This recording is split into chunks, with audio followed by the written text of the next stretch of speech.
जिस विचार को भी वस्तु में रूपांतरित करना हो उसे जितनी बार हो सके दोहराओ। दोहराने से उसकी लीक बन जाती। लीक बनने से मन का वही मार्ग हो जाता है।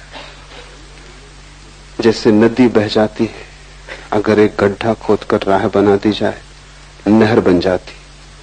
वैसे ही अगर मन में एक लीक बन जाए किसी भी विचार की, तो वो विचार परिणाम में आना शुरू हो जाता। फ्रांस में एक बहुत बड़ा मनोवैज्ञानिक हुआ, एमाइल कुए। उसने लाखों लोगों को केवल मंत्र के द्वारा ठीक किया। लाखों मरीज सारी दुनिया से कुएं के पास पहुंचते थे और उसका इलाज बड़ा छोटा था। वो सिर्फ मरीज को कहता था, तुम यही दोहराए चले जाओ कि तुम बीमार नहीं हो, स्वस्थ हो रहे हो। रात सोते समय दोहराओ, सुबह उठते समय दोहराओ, दिन में जब स्मृति आ जाए तब दोहराओ। बस एक विचार को दोहराते रहो कि मैं स्वस्थ हूं, मैं स्वस्थ हूं, मैं निरंतर स्वस्थ हो रहा हूं। चमत्कार मालूम होता है कि कठिन से कठिन रोग के मरीज सिर्फ इस पुनरुक्ति से ठीक हुए। कुएं के पास सारी दुनिया से लोग पहुंचने लगे, लेकिन बात तो बहुत छोटी है। साधारणता भी जब आप ठीक होते हैं बीमारी से, तो मनोवैज्ञानिक कहते हैं उसमें दवा का काम तो 10% होता है, 90% तो पुनरुक्ति का काम होता है। दवा को दिन में 4 बार लेते हैं, 8 बार लेते हैं। जब भी दवा को लेते हैं तभी मन में ये भाव आता है अब मैं ठीक हो जाऊंगा, ठीक दवा मिल गई। होम्योपैथी की गोलियों में कुछ भी नहीं है, लेकिन उससे उतने ही लोग ठीक होते हैं जितने एलोपैथी से। अच्छा डॉक्टर अगर पानी भी दे दे तो आप ठीक हो जाएंगे, क्योंकि सवाल दवा का नहीं, अच्छे डॉक्टर पर भरोसा होता है। भरोसा पुनरुक्ति बन जाता है। आप जानते हैं कि अच्छे डॉक्टर ने इलाज किया है, इसलिए जो डॉक्टर आपसे कम फीस लेता है शायद वो आपको ठीक ना कर पाए। जो डॉक्टर आपसे ज्यादा फीस लेता है वही आपको ठीक कर पाएगा, क्योंकि जब आप ज्यादा जेब आपकी खाली होती है तो भरोसा बढ़ता है, लगता है कि बड़ा डॉक्टर है। और आप जैसे बड़े मरीज को बड़ा डॉक्टर चाहिए। पुनरुक्ति मनोवैज्ञानिक एक प्रयोग किए हैं जिसे वो प्लेसबो कहते हैं, झूठी दवा।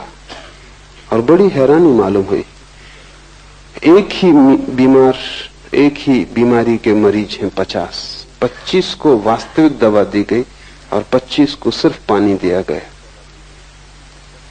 लेकिन पता किसी को भी नहीं है कि किसको पानी दिया गया, किसको दवा दी गई। मरीजों को पता नहीं, वो सभी दवा मान के चल रहे हैं। हैरानी हुई कि जितने दवा से ठीक हुए उतने ही पानी से भी ठीक हुए, प्रतिशत बराबर वही रहा। इसलिए जब कभी कोई पहली बार दवा खोजी जाती है तो उससे बहुत मरीज ठीक होते हैं, फिर धीरे धीरे संख्या कम हो जाती।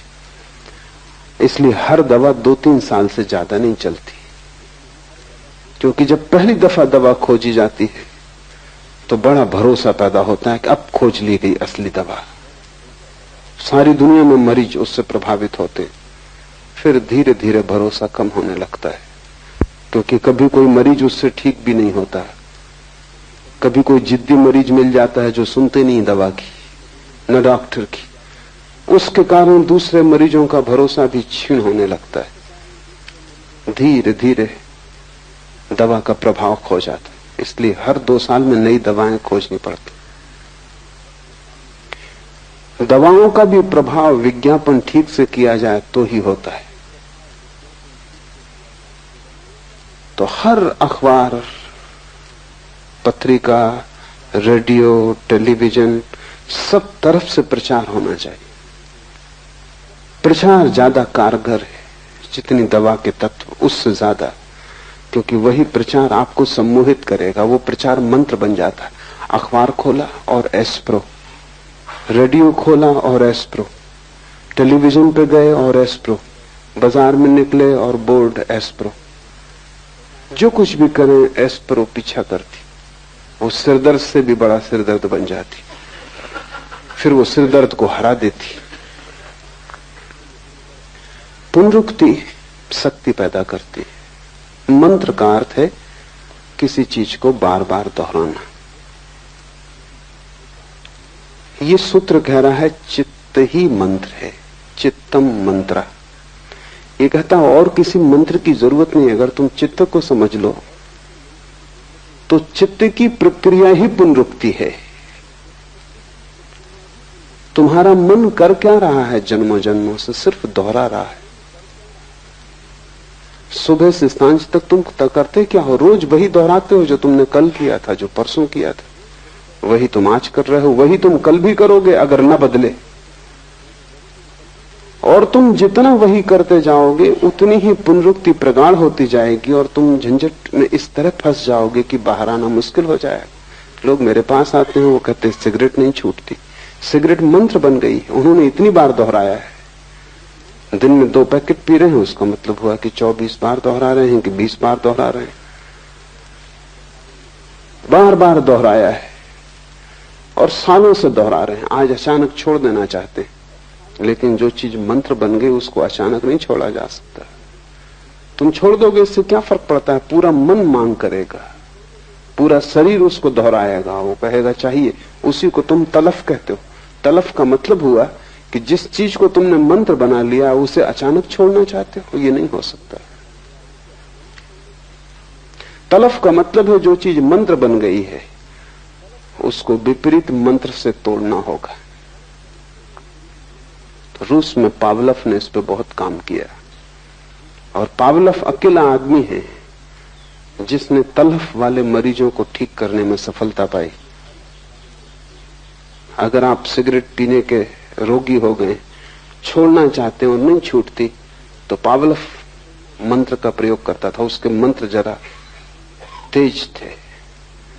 आपको सिगरेट देगा और जैसे आप सिगरेट हाथ में लेंगे आपको बिजली का शॉक लगेगा, झंझना जाएगी पूरी तबीयत, सिगरेट हाथ से छूट जाएगी।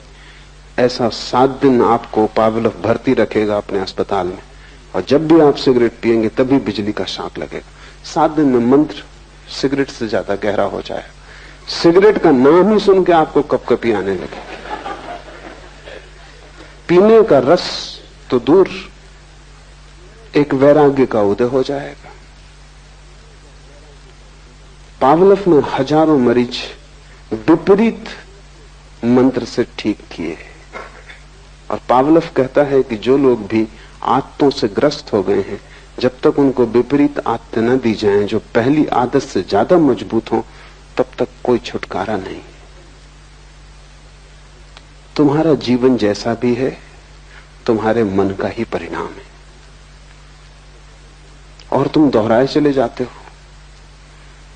तुम क्रोध से बाहर भी होना चाहते हो, लेकिन तुम रोज क्रोध को दोहराए चले जाते हो। जितना दोहराते हो उतना मजबूत हो रहा है।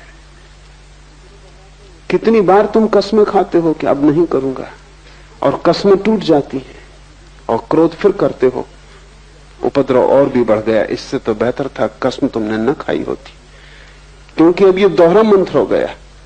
अब तुम जानते हो कि क्रोध कसम से ज्यादा बड़ा है और ज्यादा ताकतवर है, कस्मों का कोई मूल्य नहीं है। तुम कितना ही व्रत लो, तुम्हारे व्रत 2 कौड़ी के हैं, क्रोध ज्यादा सबल है। ये भी सम्मोहन बैठ गया। अब तुम जब कसम भी लोगे, व्रत भी लोगे, तब भी तुम जानते हो भीतर कि ये सधने वाली नहीं है। तुम भीतर दोहरा रहे हो उस समय भी कि ये होगा नहीं, मैं ले तो रहा हूं लेकिन ये होगा नहीं। भूल के भी व्रत मत लेना अगर उसे पूरा ना कर सको। उससे तो बेहतर है कि तुम अपनी एक ही आदत से भरे रहना। व्रत लेके और तोड़ना बहुत महंगा धंधा है, क्योंकि तोड़ने की भी आदत बन रही है। फिर तुम जीवन में कभी भी व्रत न ले पाओगे। तथाकथित धार्मिक गुरुओं ने तुम्हें बहुत अधार्मिक बनाया है, क्योंकि वो सस्ते में व्रत दे देते। तुम मंदिर गए, तुम साधु के पास गए, मुनि के पास गए, और वो कहता है कोई व्रत लो। उसके प्रभाव में, मंदिर की शांति में, और फिर अहंकार में कि जब साधु कह रहा है तो ये कहना कि मैं कोई भी व्रत न ले सकूंगा बड़ी दीनता मालूम पड़ती। तो तुम कहते हो आज से सिगरेट छोड़ देंगे। मेरे एक मित्र हैं, उनका दिमाग जरा खराब है लेकिन आपसे बेहतर। वो एक मुनि के पास गए, जैन है, और मुनि ने कहा कि कोई व्रत लो। उन्होंने कहा अच्छी बात है, ले लिया। मुनि ने कहा क्या लिया? उन्होंने कहा आज से बीड़ी पिया करेंगे। दिमाग उनका खराब है लेकिन व्रत का उन्होंने पालन किया है। वो तब तक बीड़ी पीते नहीं थे। और मैं आपको कहता हूं कि वो ज्यादा फायदे में रहे बजाय उस आदमी के जिसने नियम लिया कि मैं बीड़ी नहीं पीऊंगा और फिर बीड़ी पीनी शुरू कर दी। उसका व्रत भी टूट गया, उसकी आत्मग्लानि बढ़ गई। कम से कम वो सफल तो हुए। दिमाग उनका खराब हो आपसे बेहतर। कम से कम इतना तो है कि व्रत पूरा किया है। इससे जब भी व्रत टूटता है तो आत्मग्लानि पैदा होती, अपराध पैदा होता है। और जितनी आत्मग्लानि पैदा होती, अपराध पैदा होता, उतना तुम दीन होते जाते हो। और आत्मा तो उसको मिलेगी जो सम्राट है, जो दीन नहीं। तुम आत्मा से दूर हटते जाते हो। मन का स्वरूप समझो तो ये सूत्र समझ में आ जाएगा। मन की सारी कला पुनरुक्ति है, मन मंत्र है। जो जो तुमने दोहराया है वही तुम्हारी आदत बन गई है। जो जो तुम दोहराते रहोगे वही तुम्हारे जीवन में आता रहेगा। जन्मों जन्मों से तुमने एक ही बात दोहराई है तो वही बात तुम्हें बार बार उपलब्ध हो जाती, और तुम गलत को दोहराने से बंधे हो। क्या करना? पहली बात, गलत को तोड़ने की जल्दी मत करना। बेहतर यह होगा कि गलत को तोड़ने की कोशिश करने की बजाय तुम सही को करने के नया मंत्र सीखना। तुम सिगरेट पीते हो, कोई हर्जा नहीं, तुम ध्यान सीखना। सिगरेट ध्यान में जरा भी बाधा नहीं। तुम ध्यान सीखना, तुम ध्यान के मंत्र को सघन करना। जिस दिन ध्यान के मंत्र में तुम सफल हो जाओगे उस दिन तुम्हें आत्मगौरव उपलब्ध होगा। उस आत्मगौरव और ध्यान की सफलता में सिगरेट को छोड़ना आसान हो जाएगा, क्योंकि तुमने एक विधायक मंत्र पूरा कर लिया। नकारात्मक मत बनना, अन्यथा तुम मुश्किल में पड़ोगे। पश्चाताप, पाप, पीड़ा और उदासी पकड़ लेगी। तुम्हारे साधु मंदिरों में बैठे हैं सब उदास हैं। उनके जीवन में कोई हंसी नहीं है, कोई खुशी नहीं है, कोई प्रसन्नता उत्फुल्लता नहीं है, क्योंकि उन्होंने नकारात्मक मंत्रों का उपयोग किया। नेगेटिव उनकी खोज है। क्या क्या गलत है वो उन्होंने छोड़ा। मैं तुमसे कहता हूं गलत को छोड़ने की जल्दी मत करना, तुम ठीक को पकड़ने की जल्दी करना। जिस दिन ठीक तुम्हें पकड़ जाएगा गलत को छोड़ना बहुत आसान हो जाएगा। तुम बीमारी से मत लड़ना, तुम स्वास्थ्य को पाने की कोशिश करना। वही कुएं अपने मरीजों को कह रहा है, वो कह रहा है कि मैं स्वस्थ हो रहा हूं। तुम यही भाव दोहराओ। उल्टा विपरीत भी तुम कर सकते हो। तुम्हारे सिर में दर्द है, तुम ये भी कह सकते हो कि नहीं मुझे सिर दर्द नहीं, लेकिन जितनी बार तुम ये कहोगे उतने बाहरी सिर दर्द शब्द को भी तुम दोहरा रहे हो। और जितनी बार तुम कहोगे कि सिर दर्द नहीं है, अगर सिर दर्द है तो तुम्हारे कहने से क्या होगा? भीतर तो तुम जानते हो तुम्हारा कहना झूठ है। ऊपर तुम कितना ही कहो कि सिर दर्द नहीं, लेकिन सिर दर्द हो रहा है। भीतर तो तुम यही कहोगे कि हो रहा है। ये कुएं कहता है तो दोहरा रहे हैं, लेकिन सिर दर्द हो रहा है। कुएं के कहने से तुम्हारा सिर दर्द नहीं मिटेगा, तुम्हारा सिर दर्द तो तुम्हारी भीतरी प्रक्रिया से ही मिटेगा। नकारात्मक शब्द पकड़ना ही मत। इसलिए मैं कहता हूं संसार को छोड़ने की कोशिश मत करना, परमात्मा को पाने की कोशिश करना। इसलिए मैं कहता हूं त्याग की दिशा में मत जाना, परम भोग की खोज करना। क्या गलत है उस पर आंख मत गड़ाना, क्योंकि गलत को छोड़ने के लिए भी तो गलत को देखना पड़ता है बार बार, और जितना तुम देखते हो उतना ही मंत्र दोहराया जा रहा है। और जिस चीज को भी तुम देखते रहते हो उससे तुम सम्मोहित हो जाते हो। दुनिया भर में बहुत खोजबीन चली है कार के एक्सीडेंटों के बाबत, क्योंकि अब कार के एक्सीडेंट से उतने आदमी मर रहे हैं जितने युद्धों में भी नहीं मर रहे। दूसरे महायुद्ध में 1 साल में जितने आदमी मरे उससे 2 गुने आदमी सिर्फ कार के एक्सीडेंट से मर रहे हैं सारी दुनिया में। बहुत बड़ी संख्या है। कुछ करना जरूरी है, और बहुत सी बातें प्रकाश में आई हैं। उसमें एक बात तो ये प्रकाश में आई है कि कार के एक्सीडेंट अक्सर रात 12 बजे और 3 बजे के बीच में होते हैं। 50% एक्सीडेंट, दुर्घटनाएं रात 12 बजे और 3 बजे के बीच में होती, क्योंकि वो समय निद्रा का समय है और मन तंद्रा में हो जाता है, होश खो जाता है। उस होश सम्मोहन बिल्कुल आसान है और ड्राइवर सम्मोहित हो जाता है, क्योंकि कार की पुनरुक्त होती आवाज, वही आवाज बार बार दोहर रही। रास्ते पर आंख गड़ी है, वही रास्ता सैकड़ों मील तक दिखाई पड़ रहा है। और मनोवैज्ञानिक कहते हैं कि रास्तों पर बीच में जो सफेद लकीर डाली जाती, उसके कारण हजारों लोग मर रहे हैं, क्योंकि उस लकीर को देखते देखते देखते देखते ड्राइवर उसको देखता रहता, सम्मोहित हो जाता है। फिर वो होश में नहीं है, वो नशे में है। 12 और 3 के बीच वैसे ही नींद का वक्त कार की एक ही सी गूंजती आवाज ऊब पैदा करती है, निद्रा लाती, मंत्र बन जाती। फिर एक ही रास्ता, और रात में बेरौनक, क्योंकि न आसपास के वृक्ष दिखाई पड़ते हैं, न पहाड़ दिखाई पड़ते हैं, सिर्फ रास्ता दिखाई पड़ता है। और फिर बीच में पड़ी सीधी लकीर। एक छोटा सा प्रयोग करके देखना, एक मुर्गी को टेबल पर रखना, एक सीधी लकीर खींच देना, मुर्गी की गर्दन झुका के लकीर पे लगा देना ताकि लकीर उसको दिखाई पड़ने लगे। फिर तुम छोड़ देना, मुर्गी वहीं रुकी रहेगी, फिर वो हटेगी नहीं। वो सम्मोहित हो गई, वो घंटों वैसी ही बैठी रहेगी। वो लकीर से पकड़ गई,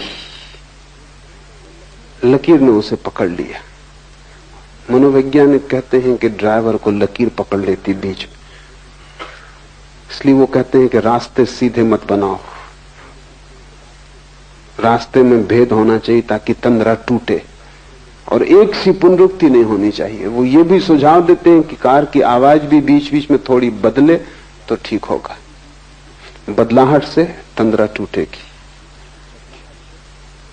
और सैकड़ों दुर्घटनाएं कम हो जाएंगी। तुम्हारी जिंदगी की भी दुर्घटनाएं सैकड़ों कम हो सकती हैं। एक तो गलत पे तुम नजर मत बांधो, क्योंकि जिसको तुम देखोगे वो तुम्हारे भीतर प्रविष्ट होता जाता है और तुम गलत पे नजर बांधने के आदी हो।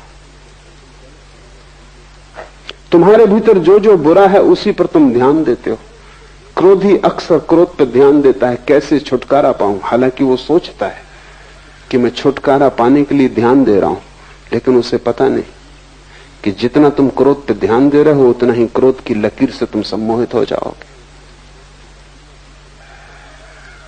कामी काम वासना पर ध्यान लगाए रखता है। मैंने सुना है मुल्ला नसरुद्दीन बूढ़ा हो गया, 100 साल की उम्र का हो गया।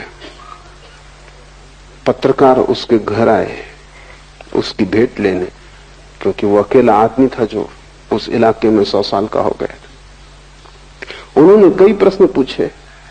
उनमें एक प्रश्न ये भी था कि तुम्हारा स्त्रियों के संबंध में क्या ख्याल है। नसरुद्दीन ने कहा, ये बात ही मत पूछो मुझसे। 3 दिन पहले ही मैंने उनके संबंध में सोचना बंद कर दिया। 100 साल का आदमी, वो भी अभी 3 दिन पहले तक उनके ही संबंध में सोच रहा था।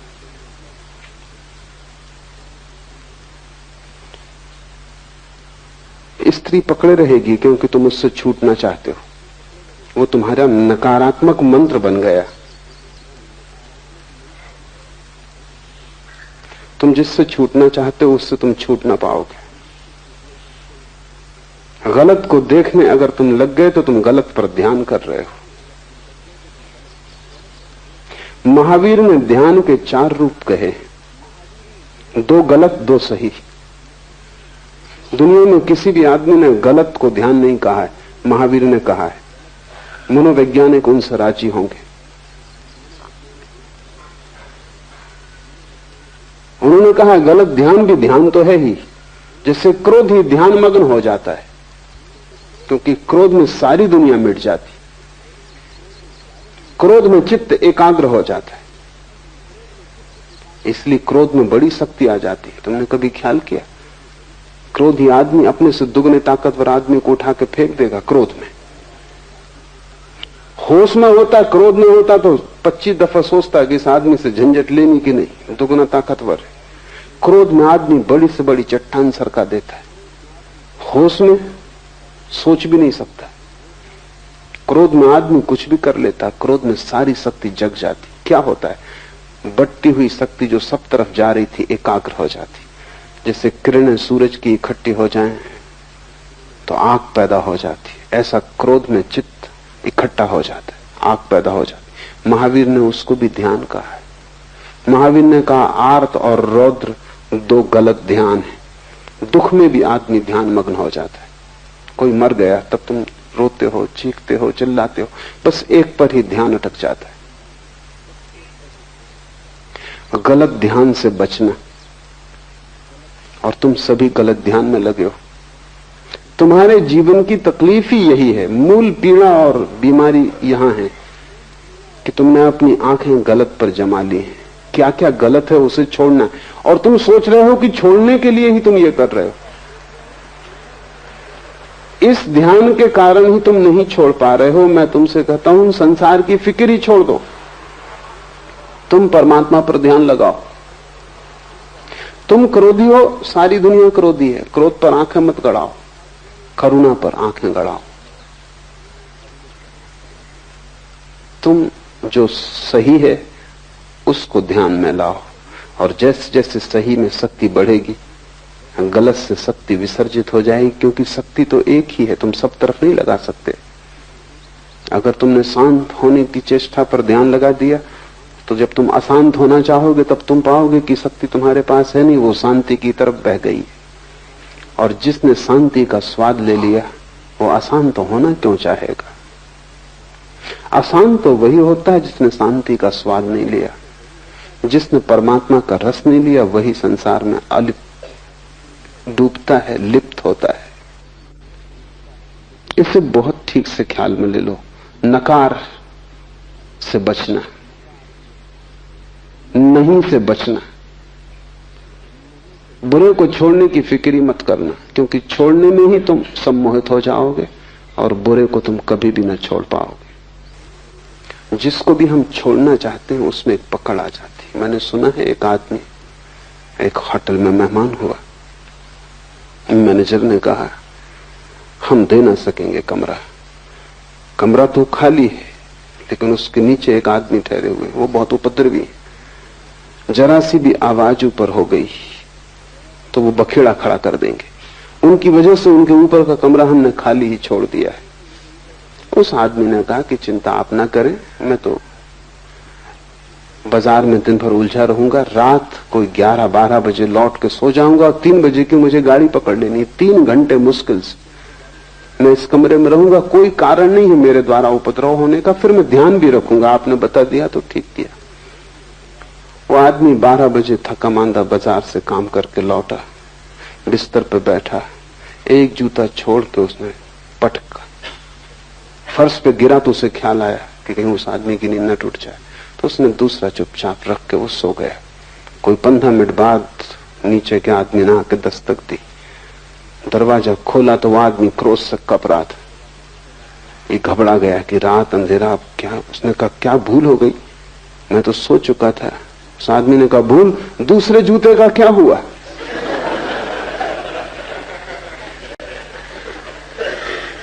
पहला गिरा, मैंने कहा आ गए, फिर दूसरे का क्या हुआ, मैं सो ही नहीं पा रहा हूं, वो दूसरा जूता सिर पर लटका हुआ है।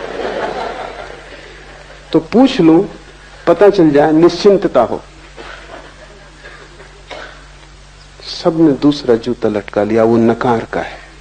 वो तुम ये छोड़ना है, ये छोड़ना है, ये बुरा है, और इतनी बुराइयां हैं कि जीवन छोटा मालूम पड़ता है, तुम छोड़ ना पाओगे। रब जगह जगह बुराई है, कोने कोने में बुराई है, सारा जीवन बुराई से भरा है। और तुम्हारे साधु संत तुम्हें सिर्फ अपराध से भरते हैं, क्योंकि वे तुमसे कहते हैं ये गलत, ये गलत, ये गलत। उनसे सही की तो तुम खबर ही ना पाओगे। क्योंकि वे कहते हैं जब तक गलत न छूटेगा तब तक सही तुम्हें मिलेगा भी कैसे। और उनकी बात तर्कयुक्त मालूम पड़ती। वो ये कह रहे हैं कि जब तक अंधेरा न जाएगा तब तक प्रकाश जलेगा कैसे। और मैं तुमसे कहता हूं कि अगर तुमने उनकी बात सुन ली तो कितनी ही तर्कयुक्त मालूम होती, तुम भटक जाओगे जन्मों जन्मों तक। उन्हीं की बात से तुम भटके हुए हो। तुम्हें शैतानों ने नहीं भटकाया है, तुम्हारे तथाकथित संतों ने भटकाया है। क्योंकि बात तर्कयुक्त लगती है, जब तक गलत ना छूटेगा ठीक कैसे मिलेगा। लेकिन कभी तुमने कोशिश की है अंधेरे को हटाने की? पहले अंधेरा हट जाए फिर दिया जलाओगे तो फिर तुम कभी ना जला पाओगे। मैं तुमसे कहता हूं तुम दिया जलाना, अंधेरे की तुम बात ही मत करो, क्योंकि दिया जलते ही अंधेरा हट जाता है। तुम प्रकाश लाओ, अंधेरे पर ध्यान मत करो। दुनिया में कोई अंधेरे को कभी नहीं हटा पाया। बुराई कभी नहीं हटाई जा सकती, भलाई लाई जा सकती। संसार कभी नहीं छोड़ा जा सकता, आत्मा पाई जा सकती। और आत्मा के पाते ही संसार छूट जाता है। हम उसे पकड़े ही इसलिए हैं कि उससे बेहतर हमें दिखाई नहीं पड़ता। और जब तक बेहतर न दिखाई पड़ जाए तुम उसे छोड़ोगे भी कैसे। तुम छोड़ना भी चाहोगे तो भी तुम छोड़ ना पाओगे। तुम लड़ोगे, परेशान होगे, तुम अपने को थका लोगे, मिटा लोगे, लेकिन कहीं पहुंचोगे नहीं। तुम्हारी जिंदगी एक व्यर्थ की दौड़ धूप हो जाएगी। फिर तुम उतर आओगे शरीर में, फिर वही चक्र शुरू हो जाएगा। इससे जो बच गया बुराई पर ध्यान देने से, वो भलाई को उपलब्ध हो जाता है। चित्त मंत्र है, चाहे बुराई के लिए उपयोग कर लो चाहे भलाई के लिए, पुनरुक्ति शक्ति बन जाती। तुमसे क्रोध होता है, स्वीकार कर लो। कितनी बार क्रोध होता है, तुम क्रोध का पश्चाताप भी मत करो, तुम क्रोध से लड़ो भी मत। जितनी बार क्रोध हो उतनी बार करुणा के कृत्य भी करो। जितनी बार लोगों को तुमसे हानि पहुंचती हो उतनी बार लोगों को तुम लाभ भी पहुंचाओ। तुम जरा लोगों को लाभ पहुंचाने का रस भी लो।